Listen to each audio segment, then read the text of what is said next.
최근 한국에선 일본의 수출 규제를 극복하기 위해 탈일본화에 성공한 것에 이어 이번에는 중국에 대한 의존도를 낮추기 위한 만반의 준비를 하고 있습니다.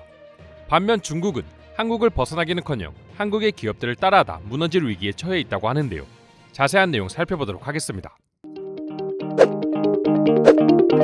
지난 13일 한국은 세계 무역의 15%를 차지하는 포괄적 점진적 한태평양 경제 동반자 협정인 일명 CPTPP 가입 추진을 공식화했습니다.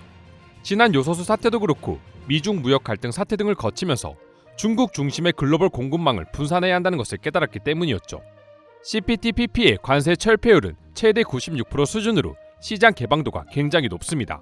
따라서 세계 무역의 15%를 차지하는 CPTPP에 가입하게 되면 중국에 대한 무역 의존도가 낮아지고 수출 시장이 다변화할 수 있는 발판을 마련할 수 있는 것이죠.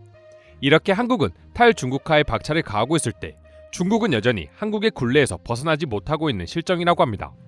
특히나 기술력이 중요한 기업들 간의 경쟁에선 한국은 중국을 아예 압살하고 있는 수준이라고 하는데요. 최근 LG전자가 중국의 휴대폰 제조사와 진행 중이던 특허 분쟁에서 중국 기업의 항복을 받아냈습니다. 중국 휴대폰 기업 티노모바일이 논란이 되었던 LG전자의 LTE 통신 표준 특허에 관한 라이센스 계약을 체결한 것입니다. LG전자 역시 계약과 동시에 티노모바일 자회사인 위코와 진행 중이던 특허 침해 금지 소송을 취하한 것으로 알려졌습니다. 즉 라이센스 계약을 체결했다는 것은 티노모바일이 그간 LG전자 특허를 따라해 무단으로 사용했다는 것을 스스로 인정한 것이며 앞으로 사용료를 지불하고 특허 기술을 허락받고 쓰겠다고 법적으로 계약한 것이죠.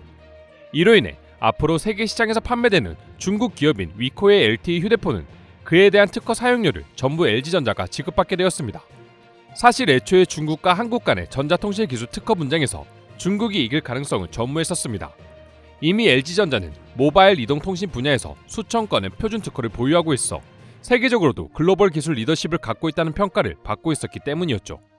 미국 특허 분석기관 테이크 IPM에 따르면 LG전자는 4G 표준 특허 부분에서 2012년에서 2016년 5년 연속 세계 1위 점유율을 기록했으며 5G 표준 특허 보유수도 세계 2위에 올랐다고 합니다. 그렇게 중국 역시 한국의 기술력이 부러워 그동안 무단으로 LG전자 특허 기술을 사용한 것이었고 LG전자 측에서 단호하게 나가자 한국의 기술력 없이는 회사를 유지하기도 벅찬 중국에선 결국 모든 걸 인정하고 돈을 주고 쓰겠다고 태세를 전환한 것이죠. 그뿐만이 아닙니다. 한국 핸드폰 하면 가장 먼저 떠오르는 기업이라고 한다면 바로 삼성이라고 할 수 있는데요. 예전부터 중국의 기업들은 삼성의 아성을 넘기 위해 안간힘을 쓰고 있지만 여전히 그 벽을 넘지 못하고 있습니다. 한때 세계 최초의 폴더블폰 출시를 두고 한국과 중국은 경쟁을 벌인 적이 있었는데요. 그런데 아직도 쓴맛을 덜 보았는지 중국 스마트폰 제조사들이 삼성전자에 또다시 도전장을 내밀기 시작했습니다. 중국의 하웨이와 샤오미, TCL 등이 삼성을 따라 폴더블폰을 출시하겠다고 밝힌 가운데 중국의 또 다른 휴대전화 판매 기업인 오포가 가장 먼저 제품 공개에 나섰다고 합니다. 하지만 뭔가 이상한 점이 있었는데요.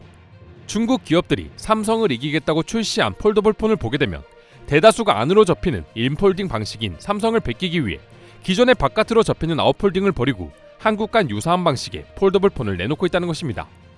폴더블폰 시장에서 80% 이상의 압도적인 점유율을 차지하고 있는 삼성전자를 이기기 위해 출시한 중국의 휴대폰들은 모두 삼성의 폴더블폰들을 그대로 따라한 것이죠.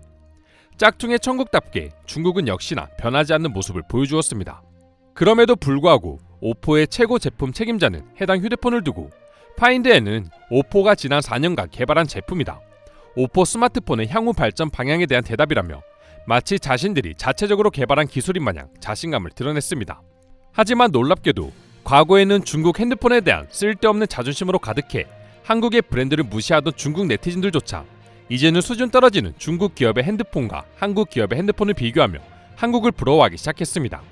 관련 기사에 달린 댓글을 살펴보면 확실히 손해다. 우선 삼성의 핸드폰과 오포의 핸드폰의 가격은 비교조차 되지 않는다. 삼성은 여러 세대에 걸쳐 쌓아온 노하우로 연구 개발비와 재료를 체계적으로 쓸 수 있지만 오포는 삼성에 비해 2배의 비용이 필요하다. 오포는 손해를 보고 팔 것인가라며 기술력도 부족하면서 가격까지 비싼 오포의 폴더블폰에 대한 비난을 서슴지 않고 있었습니다. 중국인들의 말처럼 중국 스마트폰 제조사는 올해부터 삼성의 폴더블 시리즈와 비슷한 스마트폰을 내놓고 있지만 기술뿐만 아니라 가격 경쟁력 측면에서도 삼성전자의 열세를 보이고 있습니다. 오포 기업이 출시한 스마트폰의 가격은 무려 200만원 중반대 사이에서 결정될 것으로 알려져 있는데요. 172만 원으로 삼성 대비 저렴한 가격을 자랑하는 샤오미의 미믹스 2조차 190만 원대의 가격을 지닌 삼성의 적수가 되지 못한 점을 감안하면 사실상 삼성과의 경쟁에서 이길 수 있는 요인은 전혀 없다고 할 수 있습니다. 물론 하웨이의 폴더블폰 메이트 X 시리즈는 무려 300만 원에 달하는 높은 가격으로 언급할 가치도 없을 것 같습니다.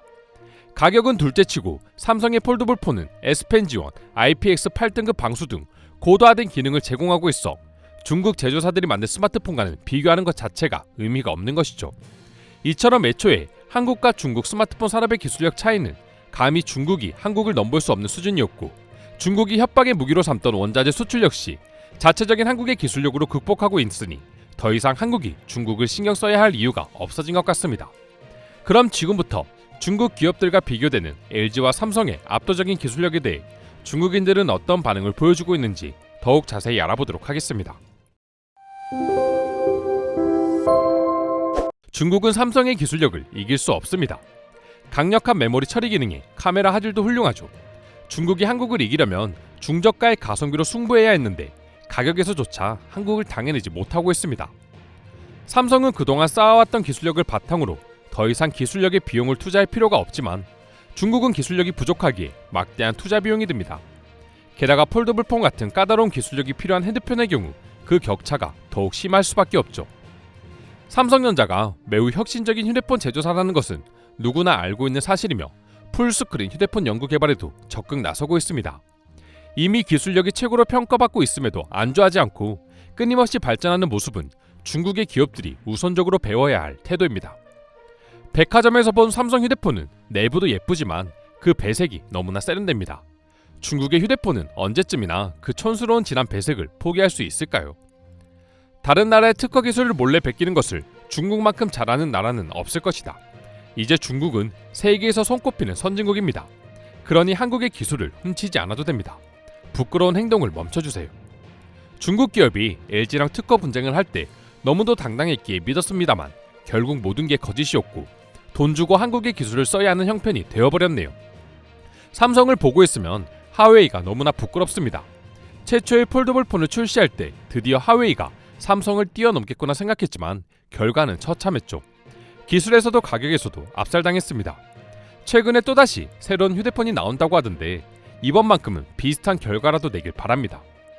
한국은 분명 중국을 벗어나려는 의지를 강하게 보여주고 있다.